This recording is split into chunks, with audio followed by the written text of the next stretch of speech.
to WNAHA LP 103.5 FM New Haven, streaming live on Facebook, YouTube, Twitter. Follow us. And yeah.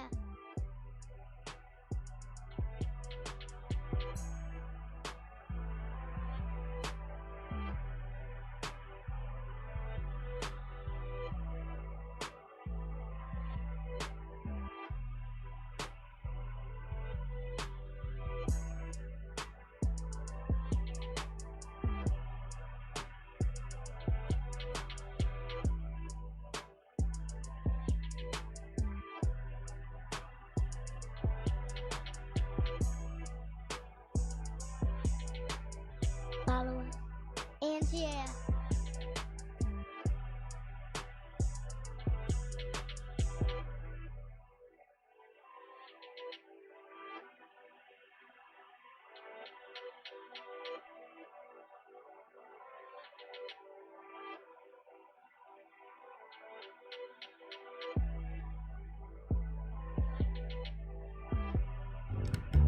Follow us.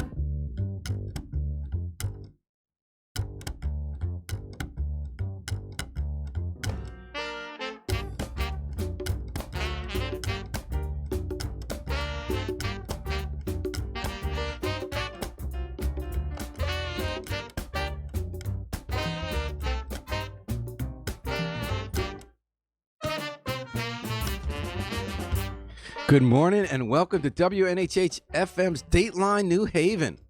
I'm your host, Paul Bass, inviting you to look behind the headlines on the stories that make our community tick. Denise Merrill makes our city and our state tick. She's the Secretary of the State, our top election officials, helping us preserve democracy in the face of existential threats. She's here in the WNHH studio to tell us about it and to also tell us about why in Connecticut we should especially care about the hearings half the country's watching right now in Washington. Thanks for coming back in, Denise Merrill. You're very welcome. Great to be here. It's always great to have you in the studio, and I really appreciate you coming down from the Hartford area, and thanks to New Haven Hospital for providing support for today's program. So you were glued this morning. I actually haven't been, but you were glued to the impeachment hearings. I just like reading the summaries after. But tell us what kept you glued to what the revelations coming out about the impeachment hearings into Donald Trump. I think it started with the two opening statements by first the Democrats and the Republicans, and it's like you're watching a different movie. And I mean, it's been like that all along, but right now I feel like we're in this place where it's drip, drip, drip, and every person that's been testifying has been, questioned. Their veracity has been questioned. Their character has been questioned. And President Trump keeps interrupting the proceedings with his tweets. See, I felt like it's the opposite drip, drip, drip. Like Watergate was drip, drip, drip. We discovered, there was this taping system. This other higher up. I feel like on the first day of this thing, we found out what happened. Most people think it's wrong. As it drags on and they kind of put the piece together without the eyewitnesses obeying subpoenas to testify, I don't know. I kind of feel like it's a reverse drama. See, I don't, because I think the very first witnesses, the question was, why are they here? They didn't really hear anything or see anything. So it is like the unfolding of a typical kind of criminal case, as I recall. Can you make this criminal case without the top officials who are directly involved obeying subpoenas? Because isn't it true that the Democrats have to make a strategic decision? Yes. If they want to force a court to subpoena, to make the administration officials obey subpoenas, they have to go before Republican judges and hope they win. It goes on for months, and obviously it works to the Republicans' benefit if this goes on for months rather than weeks, right? Do I have that right? Yes, that's right. And you see a legal showdown coming one way or another, because they cannot make the case unless they get some of the witnesses that won't come. Well, they'll still vote to impeach, won't they? Without those witnesses? Yeah, probably. But they won't. They won't remove him from office. It's less. So it's compelling. all up to John Roberts. Yeah, in a way, it could be. And, some of us want to believe John Roberts has a sincere belief in the institution. And other of us also know that he has a history, starting with his voting rights work decades ago, that he, in the Justice Department, to really having an agenda, just wanted to accomplish it piecemeal rather than big events that'll call institutions into question. Right. And now all of us are examining him with a little microscope, aren't we? I mean, because we see it coming, and yet maybe it won't. I mean, this thing has taken so many twists and turns. I have to say I was struck by the Republican, I forget his name, Nunes? Nunes, yes, this morning, going through the litany of the things that Trump has been accused of over time, and how it has not been proven. The hacking, helping the Russians hack our elections. Well, he did publicly say, "Please do it," and then they did. Yeah, but that doesn't mean he helped him. He didn't need to help him. Right. I mean, they're going Oh, back so he's to phrasing it in a way that you can't prove rather than the obvious that's facts right. that you Yeah. can. Like, obviously the Democrats have been trying to prove all this stuff. And, it looks like there was no collusion. Where's their report they said they were going to come up with, that proved all these. Don't you think, bottom line, that some people believe there's no alternative for Democrats who are upset with Donald Trump to beating him at the polls? That nothing else is going to settle the question. Yeah, Robert Mueller wasn't going to save anyone. Adam Schiff isn't going to save anyone. The generals who were there at the first part of the administration weren't going to save anyone. That you really got to go out and beat him. You got to get young people to vote. You got to. And this is where I come to where that's where you come from. Now you're the top elections official of Connecticut. You're the Secretary of State. You're in your third, correct? Right. And in my opinion, you're doing a great job. And when you watch these hearings, how does it affect you as a Secretary of State? What is at stake for Connecticut? Here's the softball question. What's at stake for Connecticut in these hearings? Well, it is Connecticut. It is also the rest of the country. I feel like we're in the moment of constitutional crisis. We're there. And what does this mean? It means that this next election, perhaps our entire republic hangs in the balance. And this has to be the best election we've ever had.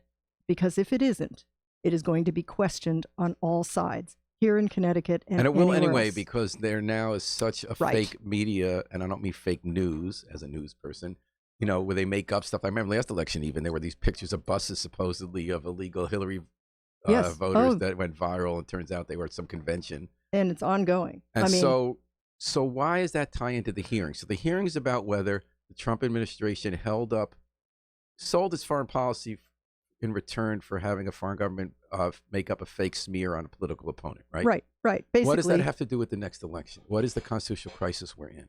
Well, I mean, in a sense, I think the emoluments clause is still the fundamental thing in question. Which is that you're not allowed to do anything to personally enrich yourself as president. That's right. In the conducting of policy. So unless one of these charges, including the breaking the emoluments clause, whatever the constitutional issue is, and that's, I think, the fundamental one, is an ethical question, really. Did you profit from your office?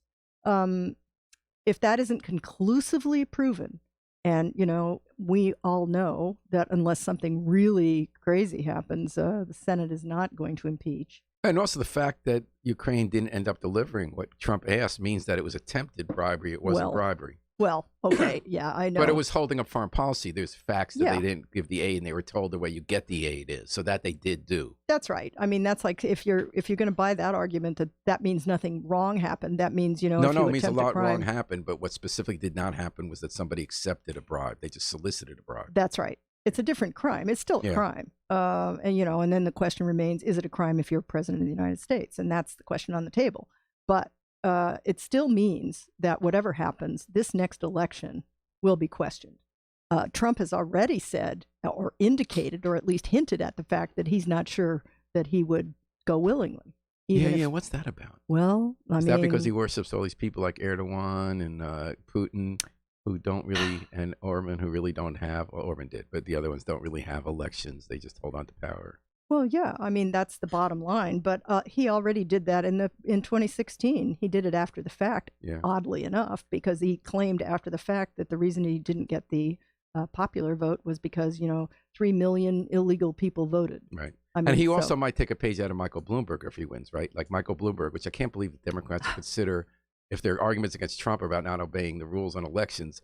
You remember Michael Bloomberg, you were only allowed 2 terms in New York as mayor. All the people he gave philanthropic money to were forced to parade and ask for a one-time change in the charter to allow a mayor to serve 3 terms, but then have it changed back again. So that's exactly the kind of thing Democrats are worried Trump's going to do, right? Yes. But beyond that, I'm worried that whenever elections now are under a microscope, as we never have been before. There's a long tradition in America of believing in the results of elections. They haven't been, and no one really thought much about what went on behind the scenes. And now you've seen it in the past few elections around here.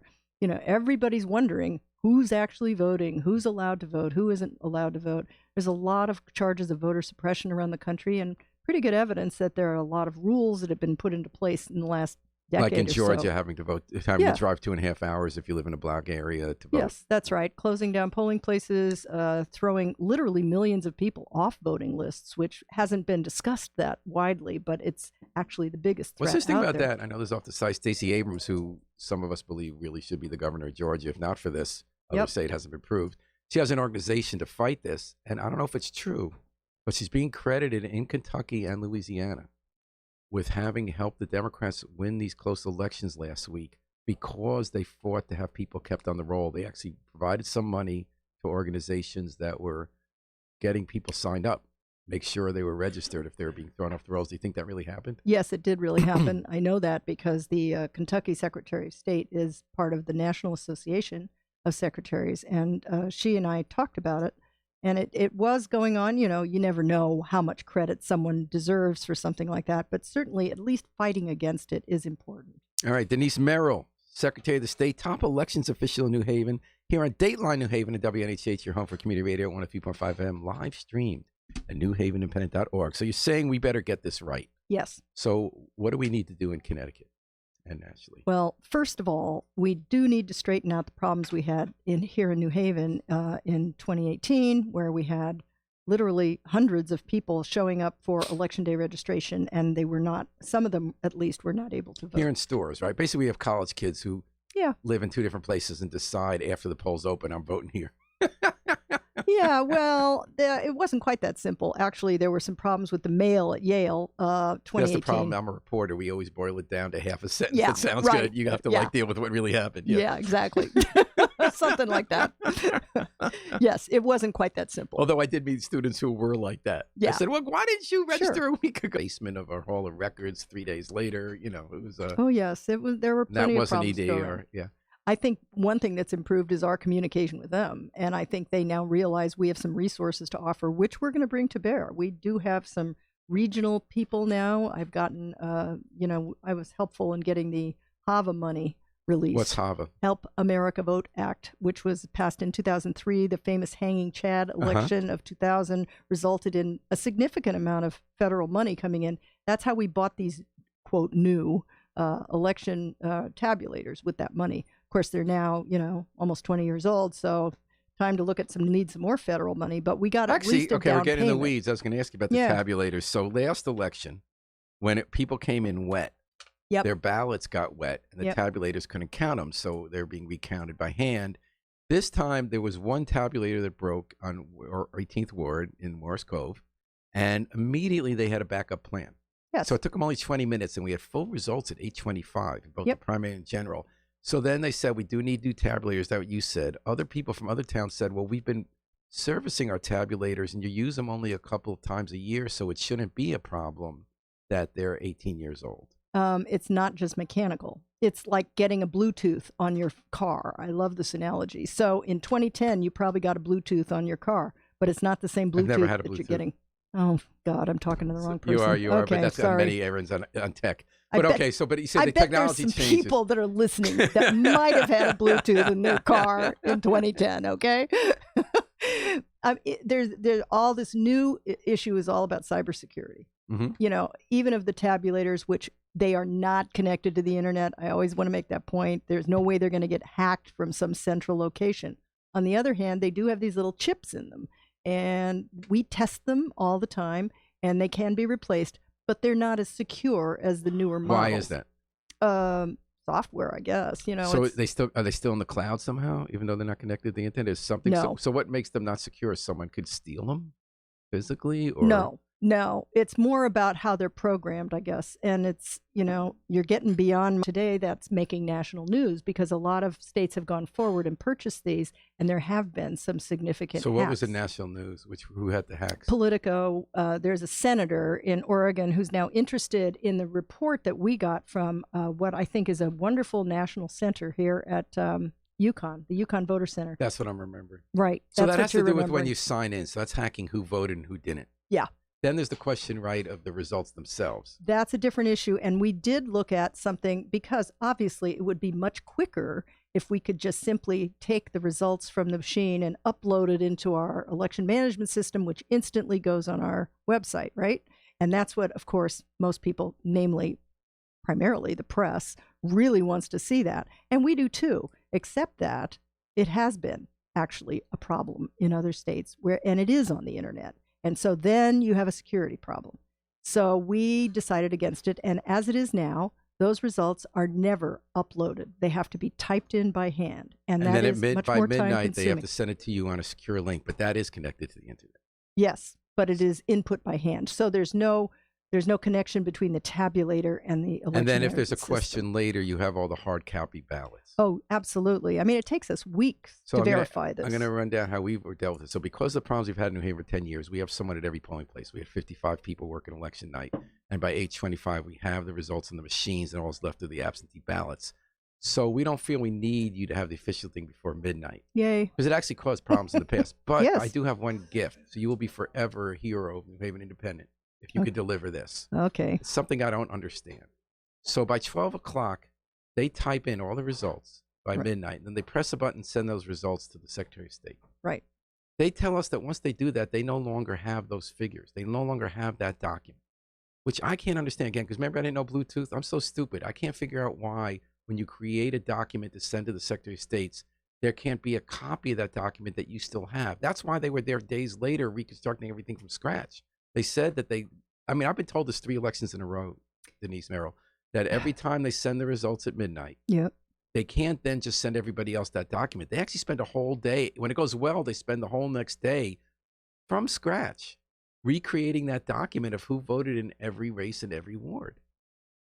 Well, I would say there is a public-facing part of the election management system. In other words, as soon as they upload that the typed in results to our office, it goes on our website. But that's the total number. That's the total But number. I'm talking about the All the document rest that of it? has every ward. Yes, all the rest of it does not have to be in by midnight. First of all, they have 2 days. But they I think do. it is. I mean, they do But it. if they do it, which we discourage, honestly, because we know that most people just want to know who won, who lost, right? Mhm. The rest of it, there's a lot But more often when detail. it's like when absentee ballots make the difference, people do want to know what the numbers are. Oh, sure. Yeah, no, I mean, I'm including absentee ballots in that. Yeah. You know, the total So number. why can't they have a save function before they send it to you with all that info? Well, I'm sure they do. It's sort of to me they don't. Well, I don't know what to say. Okay, so you can all look I at know, that. you know, you're beyond what I know about it. I just do know that everything that's uploaded is instantly visible to the public, except there's another page that's only visible to those who are creating these documents. That's the page I meant. Okay, so They say they're they saying can't they can't save it. that. Well, it's possible. I don't know. And they do a lot of honestly. work. They've been awake for 40 hours. They have to sleep, they so have- they come back. But they have the original documents. So Which they use to reconstruct what happened in every ward. I'm getting too much in the weeds. I don't know if Yeah. our listeners need to know this. What they No. need to know is they listen to Denise Merrill, Secretary of State, talking about how we're going to keep our elections credible. Fundamental challenge for our democracy on your doorstep. ooh, So you've already talked about 2 ways you're looking at you've avoided problems that other states have had with being hacked. What else do we need to do for the next election to have it run well and be trusted? well, unfortunately, we wouldn't be able to do the real fix to this by the next election, but we absolutely need to do it, and that's early voting. Some other days besides Election Day to vote.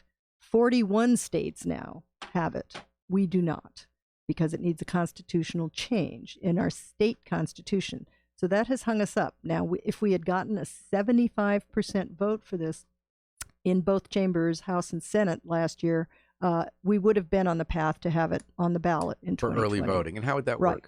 work? Depends how it would be constructed, but the way I proposed it was 3 to 5 days of days besides Election Day, and that could be any 3 days that the legislature chose to do.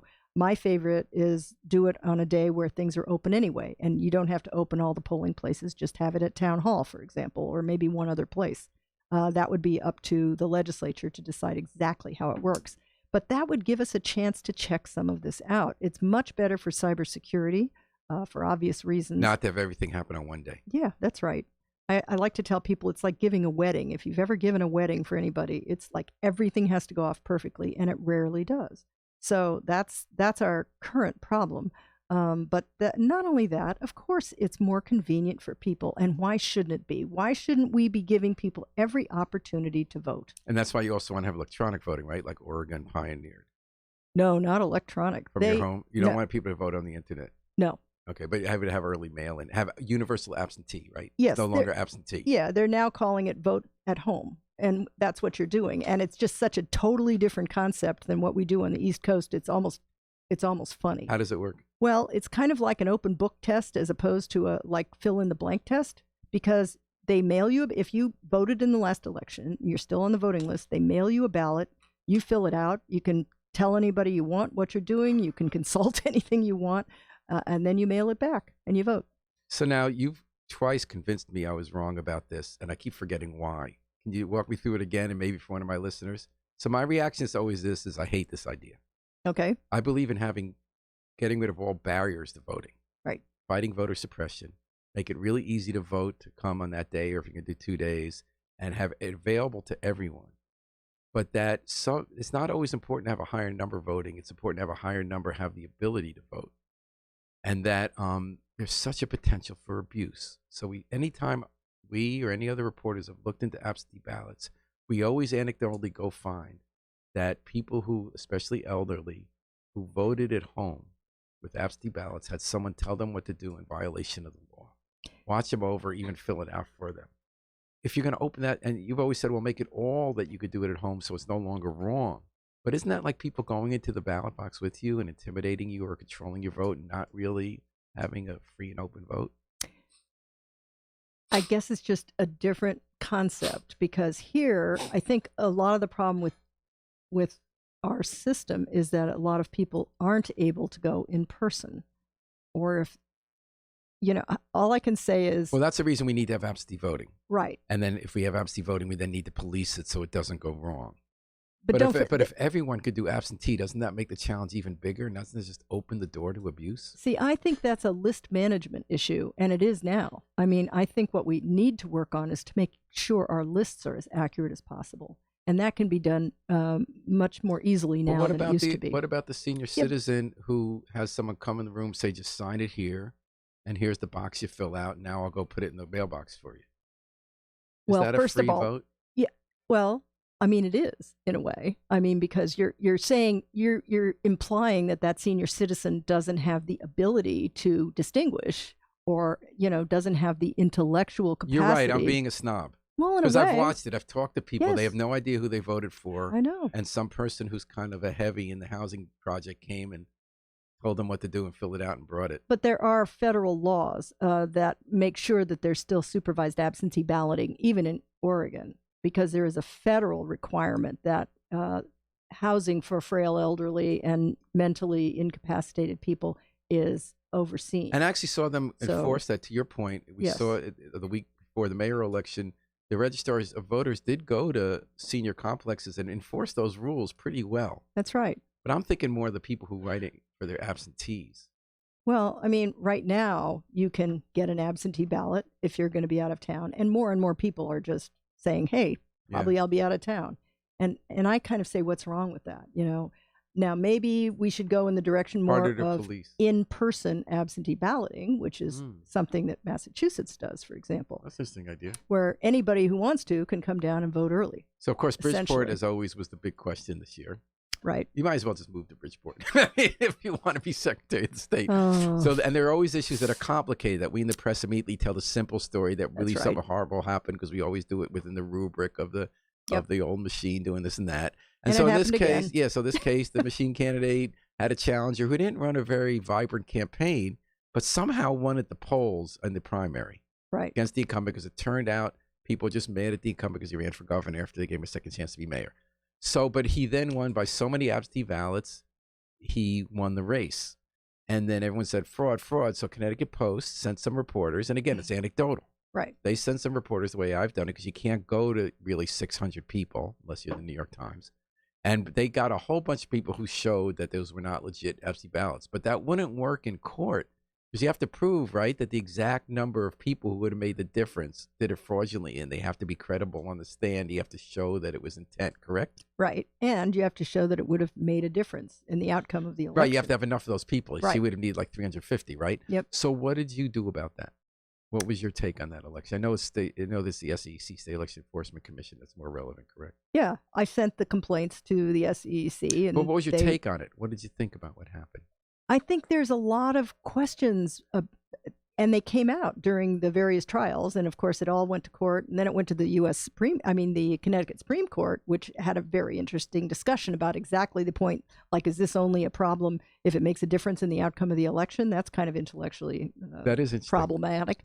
But my take on it was people get very confused about the difference, for example, between an application for an absentee ballot and an absentee ballot itself.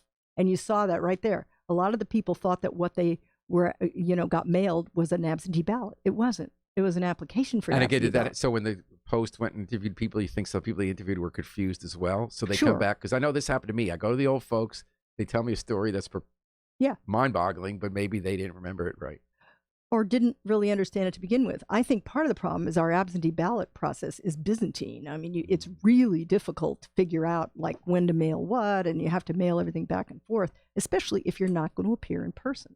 So that's where the problems come in, and a lot of it. But I'm sure there could have been problems. I have no doubt there were some going on, but and then you started getting accusations on both sides. Right. So the Ganim campaign then started complaining that the Moore campaign was doing the same thing. Well, that's the same thing like Trump saying that Biden, Yeah, right. I mean, who knows? But Do you feel the election was stolen, the primary? no, I don't actually. I have to say there's a lot of misunderstanding about absentee ballots. For example, the fact is Bridgeport is not the only city where people file a lot of absentee ballots. In fact, New Haven has 700, which was less than we usually have. if I make him guess, I'm going to make you guess what city in Connecticut has the most absentee ballots. Waterbury? No. Hartford? No. Stores? Nope. Stanford? Nope. Meriden? Nope. She said city, so it has to be a city. Well, Aha. very large town. Camden? Greenwich. Greenwich. Is There that you because go. all the hedge fund people are too busy on their vacations to... Who knows? But Greenwich has the most, absolute numbers, not percentage-wise? right. And which side of the tracks in Greenwich? Well, we don't know that. But second largest number, Fairfield. Whoa, so what's this all about? People commute to New York, Oh. Right? and they either want the convenience or sincerely are out of town all hours of the polling day. That is interesting. So maybe that's okay. Maybe it's okay. I don't know. I'm just telling you this kind of myth that Bridgeport's the only place that uses absentee ballots. I remember that year they found the bag of uncounted ballots, so we all immediately assumed there was something Right. wrong, but it was a lot more complicated. Yeah. Same this year. The story in Bridgeport was visuals, about the students who got cheated out of their vote, and it turned out that was a much more complicated story as well. All right, we're getting through the complications with Denise Merrill, Secretary of the State of Connecticut here on Dateline New Haven. Overall, the election went well, or what'd you think? I think it was. I think it was the smoothest election we've had in years. And tell me a story about something that happened Election Day that worked well. I think the fact that we kind of got our arms around the problems in Hartford by having a monitor there for a year or so, that actually got down to training people on how to do things correctly. So you've been working on this since the last election. Yeah, that's right. Yeah. And we're going to start in right now working on the next one. Mhm.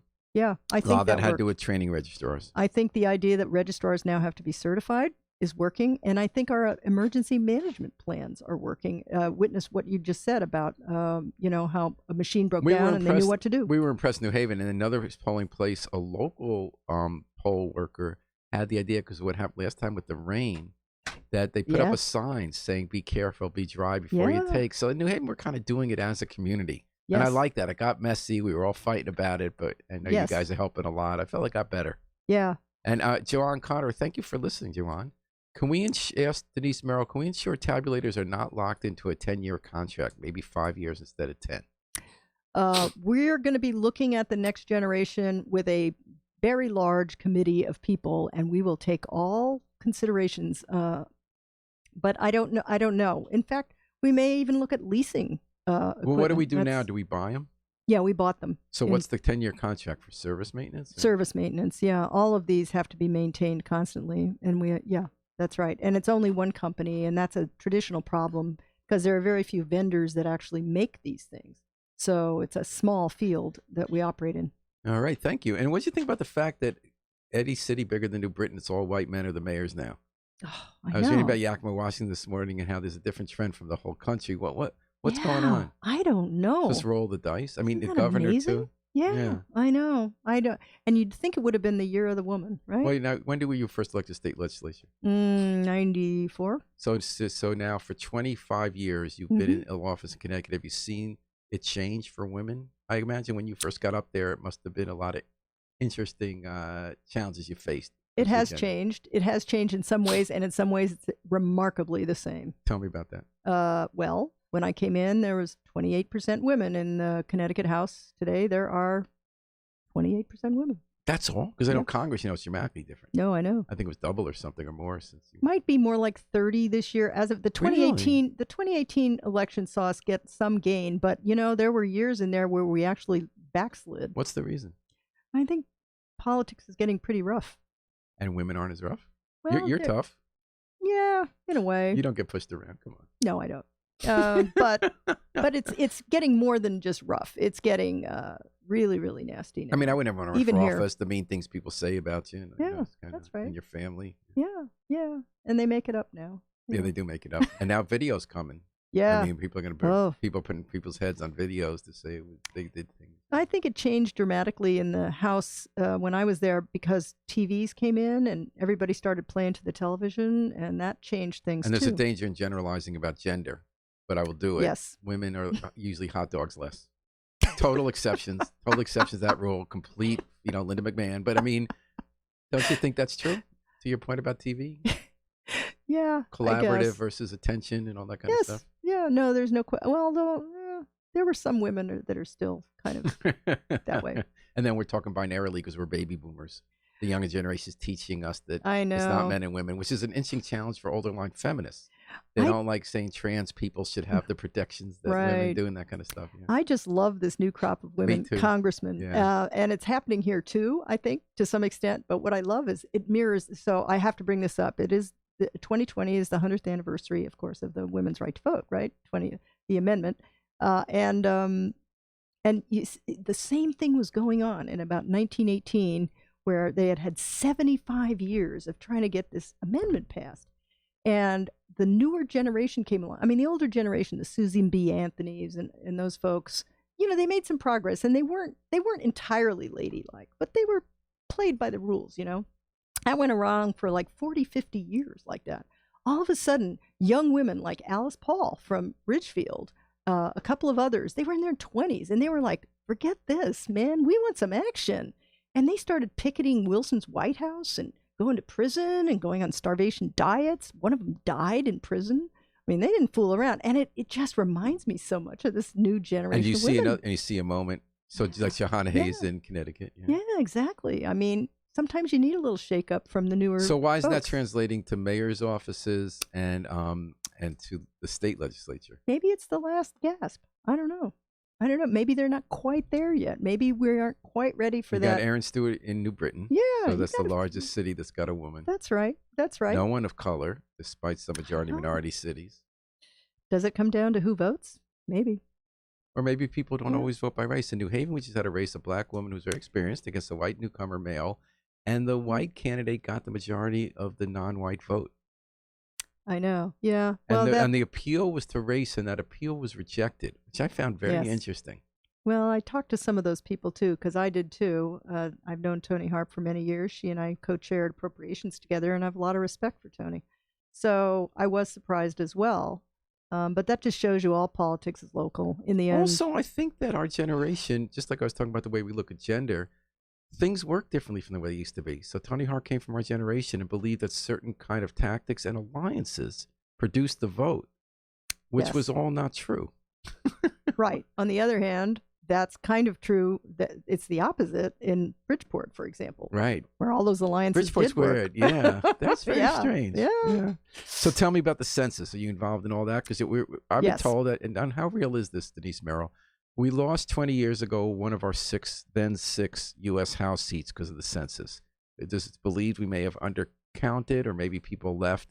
There's now a fear that if we don't have a full count, and even if we do, we might lose one of our 5 House seats. Is that real? Yeah, I kind of don't think so, but They remains said a to be 3 seen. like if it's less than 4% of what it was undercounted, we were told by advocates that we could lose. That's just a scare tactic. Make sure we all sign up.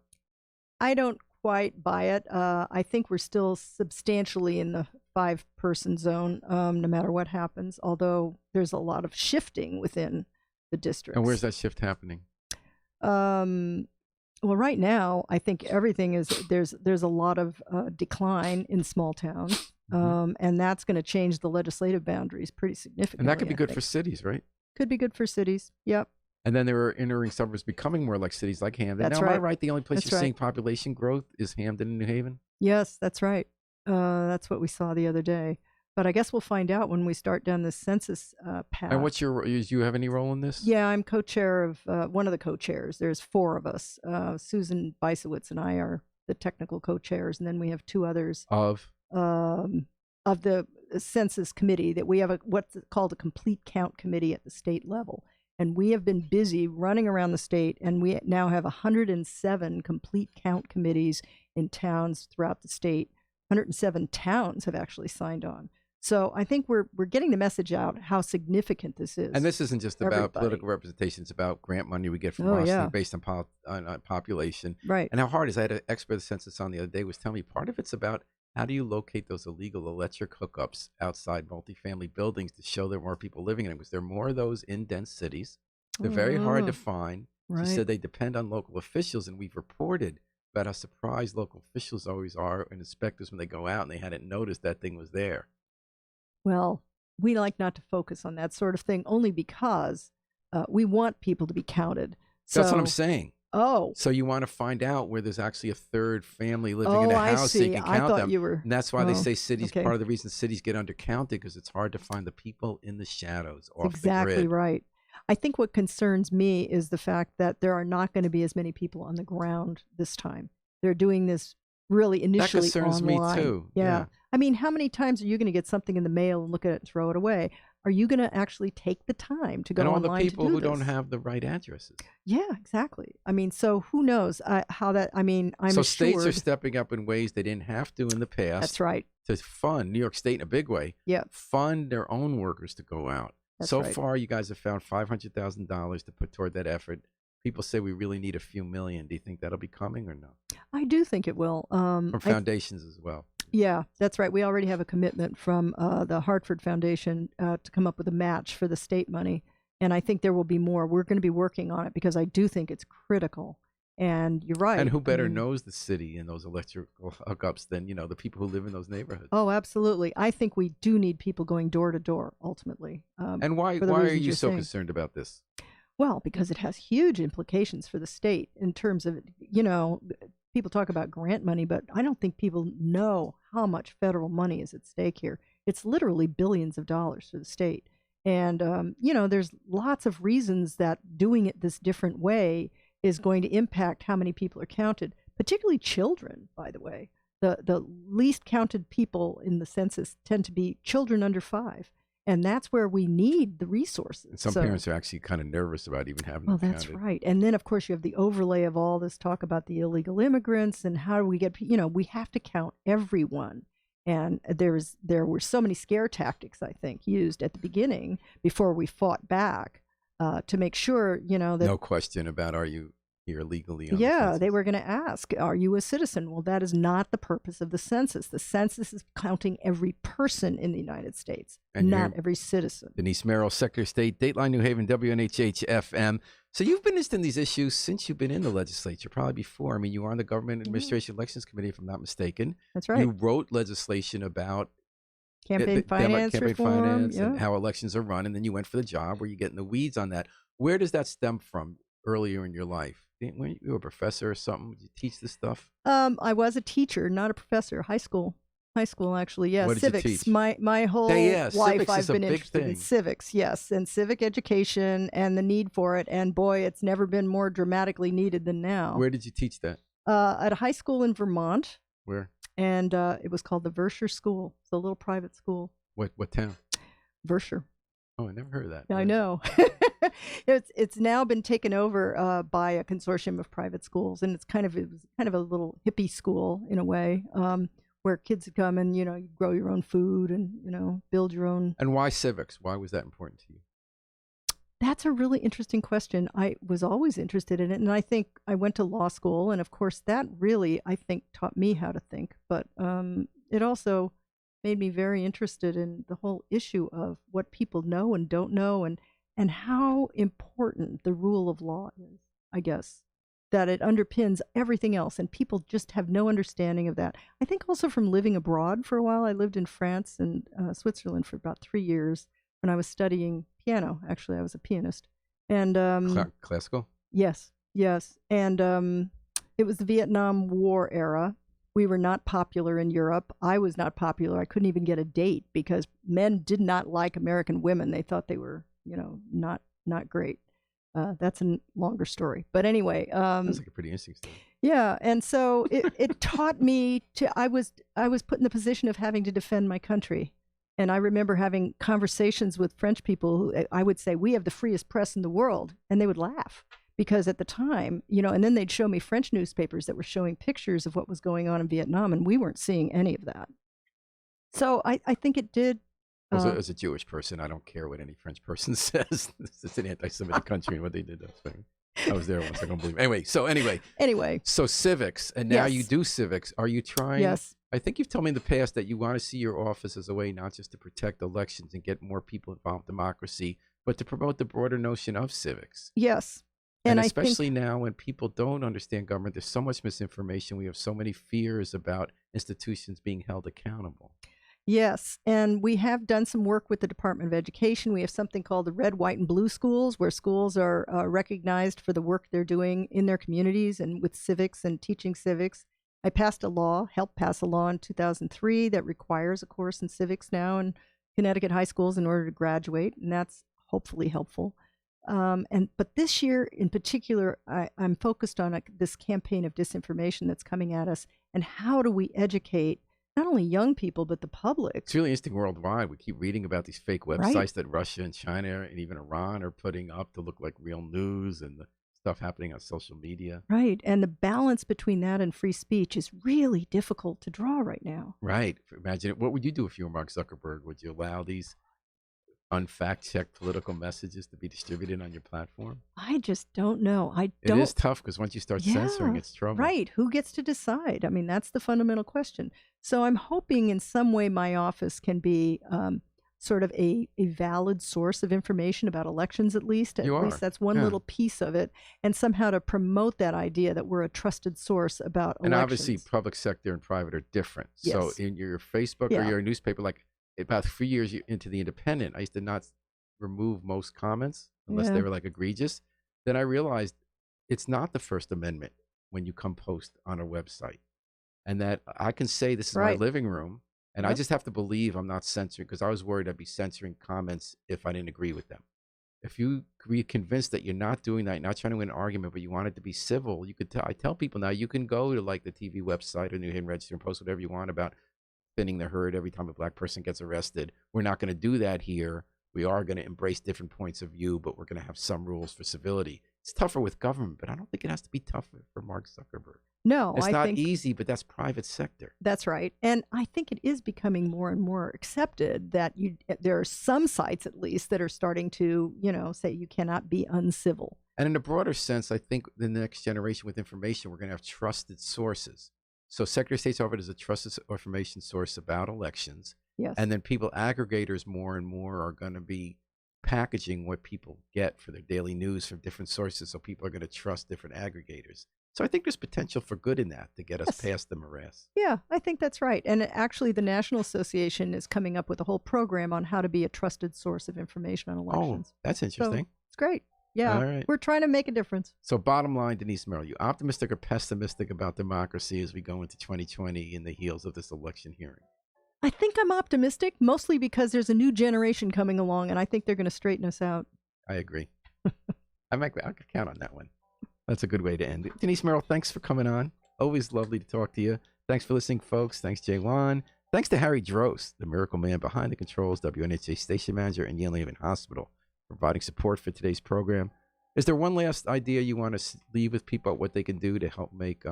Alex Tarbus says Secretary's information isn't always correct. Early voting is a great example. We can do it without a constitutional amendment. He's wrong. All right. So anything you want to leave, what you want people to do to be better citizens of a democracy? Oh, go vote. All right. And find out about who you're voting about. You know, I mean, get some information. Take it on yourself. It's your duty. All right. You're a citizen. Be proud of it. We're going to take it out with the Afro-Semitic Experience performing I Wish I Knew How It Would Feel to Be Free from the group CD, A Plea for Peace. This is Paul Bass inviting you to fly free with us all day and all night at WNHH, New Haven's home for community radio.